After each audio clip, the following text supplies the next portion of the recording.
तो दादागिरी है अमेरिका की, भाई हमारे पास पैसा है, हमारे पास शक्ति है, हमारे पास ताकत है, हम तो दादागिरी करेंगे भाई।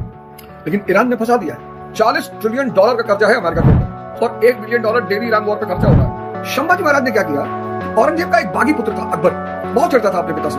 मानी सी बात है, हर आदमी आपकी बेवकूफियों को सपोर्ट थोड़ी करेगा। एक हफ्ते में हम युद्ध को पलट देंगे, ईरान को हम प्रजातंत्र दे देंगे, डेमोक्रेसी दे देंगे, वहां की जनता को हम बचाने जा रहे हैं। कहां है वो जनता? जो गलती आज डोनाल्ड ना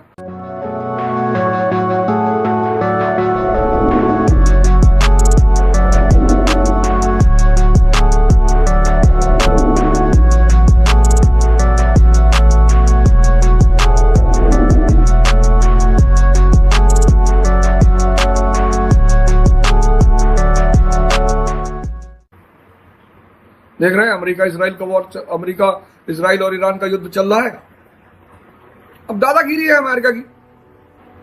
अब अमेरिका की दादागिरी की, भाई हम जिसको बोलेंगे वही न्यूक्लियर बॉम्ब बनाएगा, वरना दूसरे नहीं बनाएंगे। क्यों भाई? दूसरों को अपनी सॉवरेनिटी नहीं बचानी है, दूसरों को अपनी संपत्ति नहीं बचानी है। वो तो हमारे ही पीछे पड़ा हुआ था।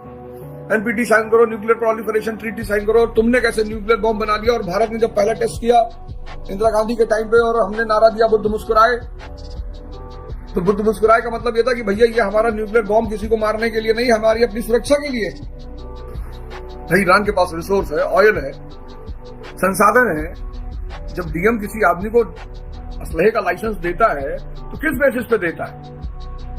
कि भाई आप अच्छे पूंजीपति, अपने शहर के पैसे वाले आदमी हैं, आपका व्यापार अच्छा है, आपको असलहे की जरूरत है, आप ले लीजिए। अब भीख मांगने वाला पहुंच जाए कि साहब हमको भी एक राइफल चाहिए 415 की, 410 की, तो डीएम मारेगा उसको। तो पहले आप तुम असला खरीदने का पैसा कहां से लाओगे? और लाओगे तो बचाना क्या है तुम्हें? है क्या तुम्हारे पास? दुनिया में हर व्यक्ति को अपनी संपत्ति, अपनी सुरक्षा का अधिकार है। और दादागिरी है अमेरिका की, भाई हमारे पास पैसा है, हमारे पास शक्ति है, हमारे पास ताकत है, हम तो दादागिरी करेंगे भाई। लेकिन ईरान ने फंसा दिया है।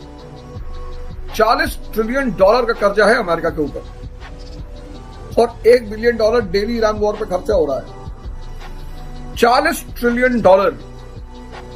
और युद्ध खत्म करने की जो शर्त है ईरान की, वो ये है कि मिडिल ईस्ट में अमेरिका के जितने भी बेस हैं सब हटाओ, भागे अमेरिका यहां से। और जैसे ही अमेरिका मिडिल ईस्ट से भागेगा, अव्वल भागेगा नहीं, कतर को तो उसने तबाही कर दिया। ईरान ने कतर को तबाह कर दिया। $200 बिलियन का एक शहर बसाया था कतर में, खत्म। अगर ये युद्ध इस महीने चल गया पूरा, बहुत सारे देश 100 साल पीछे चले जाएंगे।